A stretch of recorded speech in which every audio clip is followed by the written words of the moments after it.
Palestine will be free. আমার সাথে সাথে বলেন, ফ্রি ফ্রি আল আকসা, ফ্রি ফ্রি আল আকসা। মুষ্টিবদ্ধ হাতকে উপরের দিকে করে আওয়াজ করে বলুন, ফ্রি ফ্রি আল আকসা, ফ্রি ফ্রি আল আকসা, ফ্রি ফ্রি আল আকসা। আল্লাহ তাআলা আমার মজলুম ফিলিস্তিনি ভাই বোনদেরকে হেফাজত করুক। আমাদের সেই প্রাচীন কেবলা মসজিদুল আকসাকে আল্লাহ তাআলা হেফাজত করুক। জালিমদের হাত থেকে, দখলদারদের হাত থেকে এই পবিত্র ভূমিকে আল্লাহ তাআলা মুক্ত করুক। আওয়াজ করে সবাই পড়ুন আমিন। সুবহানাল্লাহ। আপনাদের সাউথ আফ্রিকা দেখে তো আমি অবাক। প্রাকৃতিক সৌন্দর্যের লীলাভূমি, পুরো দক্ষিণ আফ্রিকাটাই যেন একটা সাফারি পার্ক। আলহামদুলিল্লাহ, চমৎকার দেশ, চমৎকার, অসাধারণ। এই 3-4 দিনের অভিজ্ঞতা আমি যেটা দেখলাম, একটা চমৎকার ভূখণ্ডে আল্লাহ তাআলা আপনাদেরকে কবুল করেছেন। আমি জানতে পেরেছি যে এখানকার অধিকাংশ ভাইয়েরা ব্যবসায়ী। আলহামদুলিল্লাহ। ওয়া আহাল্লাল্লাহুল বাইআ ওয়া হাররামার রিবা। আল্লাহ ব্যবসাকে হালাল করেছেন, সুদকে করেছেন হারাম। সুদের সাথে মুসলমানের কোনো সম্পর্ক নাই। সুদকে না বলুন, ব্যবসা করুন। ব্যবসায় বারাকা, ব্যবসায় বারাকা। রিজিকের 10 ভাগের 9 ভাগ আল্লাহ তাআলা ব্যবসার ভেতরে ঢুকিয়ে দিয়েছেন। পরিশ্রম করতে হবে, পরিশ্রমে লজ্জা নেই, লজ্জা অলসতায়, ঠিক কিনা বলেন? হাড় ভাঙা পরিশ্রম করুন, উপার্জন করুন, এতে বারাকা আছে।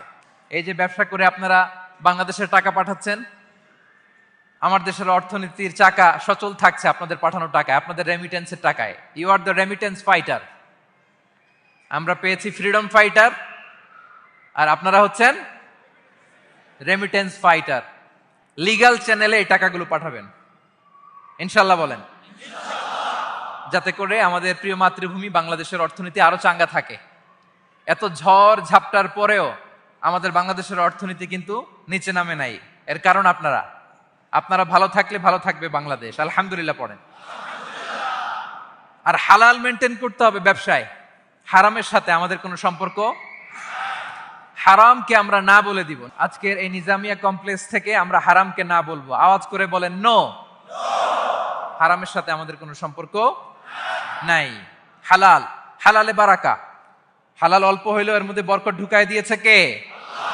বিষ্ণু ইসা ইসলাম বলেন, যেই দেহ হারাম খেয়ে বড় হয় ওই দেহ আল্লাহর জান্নাতে যাবে না। লা ইয়াদখুলুল জান্নাতা জাসাদুন গুযিয়া বিল হারাম। হারাম খেয়ে বর্ধিষ্ণু দেহ আল্লাহর জান্নাতে ঢুকবে না।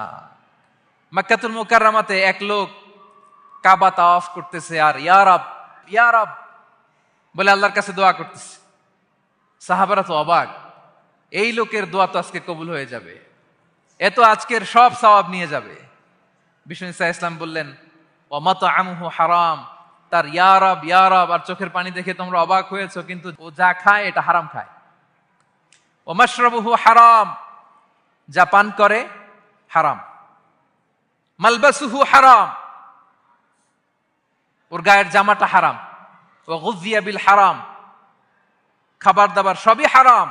ফাআন্না ইউস্তাজাবু লাহ, তার দোয়া কেমন করে কবুল হবে? জিহাদের ময়দানে যে সাহাবী সর্বপ্রথম তীর মেরেছেন তার নাম সাআদ ইবনে আবি ওয়াক্কাস রাদিয়াল্লাহু তাআলা। তিনি বিশ্বনবীকে বললেন, ইয়া রাসূলুল্লাহ উদউল্লাহ আইয়াজআলানি মুস্তাজাবাদ দাওয়া। হে নবী, আপনি আমার জন্য দোয়া করেন, আল্লাহ যেন আমাকে মুস্তাজাবুদ দাওয়া বানায়। মুস্তাজাবুদ দাওয়া মানে এমন ব্যক্তি, যে ব্যক্তি দোয়া করতে দেরি কিন্তু সে দোয়া কবুল হতে দেরি হয়।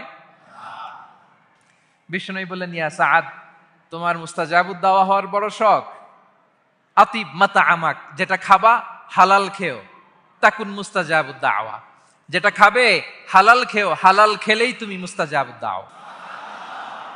Your food should be halal, your drinks should be halal, your fashion should be halal, your entertainment should be halal. আপনার সব হালাল হইতে হবে। আল্লাহ তৌফিক দান করুক, পড়েন আমিন।